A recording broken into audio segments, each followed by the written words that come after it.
Hi friends, எல்லாரும் எப்படி இருக்கீங்க? Welcome to Sandhya Prakash life style Tamil. இன்னைக்கு ஃப்ரைடே விலாக் தான் பார்க்க போகிறோம். தீபாவளி முடிஞ்சு ஃப்ரைடே இந்த விலாக் எடுத்திருக்கேன். எல்லாரும் வேலைக்கு போயாச்சா? தீபாவளி முடிஞ்சு எல்லாரும் வேலைக்கு போயாச்சா என்னன்றதை கமெண்ட்டில் சொல்லுங்கள். இன்னைக்கு நம்ம வீட்டில் என்ன சமையல்னு பார்த்தீங்கன்னா, ஃப்ரைடே சாம்பார், கத்திரிக்காய் உருளைக்கிழங்கு சாம்பார், அப்புறமா ரசம் என்ன கம்மியாக இருக்குன்னு பார்க்குறீங்களா? எல்லாரும் எடுத்துகிட்டு போயாச்சு. அதுக்கப்புறமா இருங்க, பேக் கேமராவில் இது உளுந்தம்பருப்பு ஊற வச்சுருக்கேன். இந்த கப்பில் கருப்பு உளுந்து, அதனால தான் தனியாக ஊற வச்சுருக்கேன். எப்பவுமே குண்டு உளுந்து வெள்ளை உளுந்து தான் வாங்குவோம். இது வேற ஒரு விஷயத்துக்காக வாங்கியிருந்தேன், அது மீதி ஆயிடுச்சுன்ட்டு இதுவே ஊற வச்சிட்டேன். இதில் அரிசி ஊற வச்சுருக்கேன். இது கத்திரிக்காய் உருளைக்கிழங்கு சாம்பார், ரசம், அதுக்கப்புறமா இது ராகி மாவு புட்டு, அதாவது அப்படியே தண்ணி தெளித்து பெசரி விட்டு ஆவியில் வேக வச்சு வச்சுருக்கேன். ஸ்வீட் சேர்த்தும் சாப்பிடலாம்.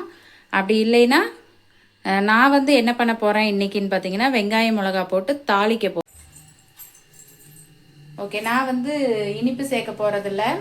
அதுக்கு வெங்காயம் மிளகா போட்டு தாளிக்க போகிறேன், அவ்வளோதான். இன்றைக்கி இதுதான் நம்மளோட சமையல்.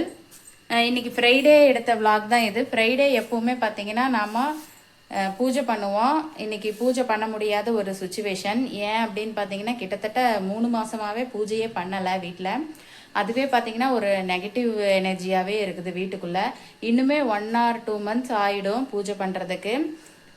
இந்த மாதிரி ஒரு சுச்சுவேஷனில் என்ன பண்ண முடியும் இல்லைங்களா? வீட்டில் விளக்கேற்றி சாமி கும்பிட்டா தான் நமக்கு ஒரு பாசிட்டிவ் எனர்ஜி கிடைச்ச மாதிரி இருக்கும்.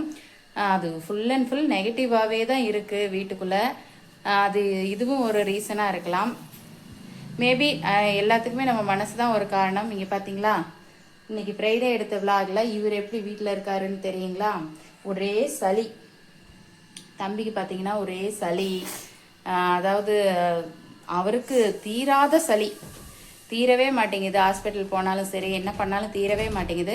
அதுக்கு தான் நான் அவருக்கு ஒரு கஷாயம் கொடுத்துட்டு தான் இருக்கேன். ஆனாலும் ரெகுலராக கொடுக்கறதில்ல. கொஞ்சம் ஒரு மாதிரி இருக்கும்போது மட்டும் கொடுக்கறது, ரெகுலராக கொடுக்க ஆரம்பிக்கலான்னு நினச்சிட்டு இருக்கேன். ஒரு 48 daysக்கு விடாமல் அந்த கஷாயத்தை கொடுக்கலாம். கொடுத்து பார்த்துட்டு அதுக்கப்புறமா அந்த ரிசல்ட் எப்படி இருக்குது அப்படின்றத நான் வீடியோவில் சொல்கிறேன். அது என்ன கஷாயம் அப்படிங்கிறதும் வீடியோவில் சொல்கிறேன். ஓகே, யாரெல்லாம் தீபாவளி முடிஞ்சு வேலைக்கு போக ஆரம்பிச்சிட்டிங்களா அப்படின்றதையும் கமெண்ட்டில் சொல்லுங்கள் ஃப்ரெண்ட்ஸ். என் ஹஸ்பண்ட் பார்த்தீங்கன்னா நேற்றுக்கே வேலைக்கு போக ஆரம்பிச்சிட்டாரு. இன்றைக்கி ஃப்ரைடே, நேற்று தேர்ஸ்டேலேருந்தே வேலைக்கு போக ஆரம்பிச்சிட்டாரு. நான் ஆல்ரெடி சொன்ன மாதிரி தாங்க, அதாவது பூஜை பண்ணாமல் இருக்கோம் இல்லைங்களா வீட்டில், அதனாலயோ என்னவோ ஒரே நெகட்டிவ் வைப்பாகவே இருக்குது. எப்படின்னு பார்த்தீங்கன்னா, நேற்றுக்கு தான் வேலைக்கு போக ஆரம்பித்தார். ஆல்ரெடி கீழே விழுந்துட்டார் இல்லைங்களா? அந்த கை வலி, அந்த கால் எல்லாமே நேற்று ரொம்பவே ஹெவியாக இருந்துச்சுன்னு சொன்னார். அதனால தான் ஒரே நெகட்டிவ் வைப்பாகவே இருக்குது. பார்ப்போம், என்ன இருந்தாலும் நம்ம தீபம்லாம் பற்ற வைக்க முடியாது இல்லைங்களா வீட்டில். இன்னொரு வெயிட் பண்ணியாச்சு, இன்னொரு 1 month பார்ப்போம். அது கூட நம்ம கோயிலில் பூஜை பண்ணுவாங்க இல்லைங்களா, அவங்கக்கிட்ட போய் கேட்டோம். அவங்க என்ன சொன்னாங்க அப்படின்னு பார்த்தீங்கன்னா, நீங்கள் தீபம் ஏற்றி சாமி கும்பிடலாம் வீட்டில், கோவிலுக்கு போகக்கூடாது, வேறு எதுவும் பெருசாக ஃபங்க்ஷன் மாதிரி பண்ணிக்கக்கூடாது அப்படின்னு சொன்னாங்க. அப்புறம் ஃபங்க்ஷன்லாம் அட்டன் பண்ணக்கூடாது அப்படி தான் சொன்னாங்க. இருந்தாலுமே நம்ம இவ்வளோ நாள் வெயிட் பண்ணியாச்சு, இன்னொரு 1 month வெயிட் பண்ணுவோம் அப்படின்னு சொல்லி வீட்டில் தீபம் ஏற்றி சாமி கும்பிடுறதில்ல. ரொம்பவுமே கஷ்டமான ஒரு சுச்சுவேஷனாக தான் இருக்குது. பார்ப்போம், எல்லாம் சரியாகும் அப்படின்னு நினைக்கிறேன். ஓகே, இந்த வீடியோ பிடிச்சிருந்தா கண்டிப்பாக நம்ம சேனலை சப்ஸ்கிரைப் பண்ணி பக்கத்தில் உள்ள பெல் ஐக்கான் கிளிக் பண்ணி வச்சுக்கோங்க. இந்த வீடியோ பிடிச்சிருந்தா மறக்காமல் லைக் போட்டுருங்க. Okay, thank you friends, thanks for வாட்சிங்.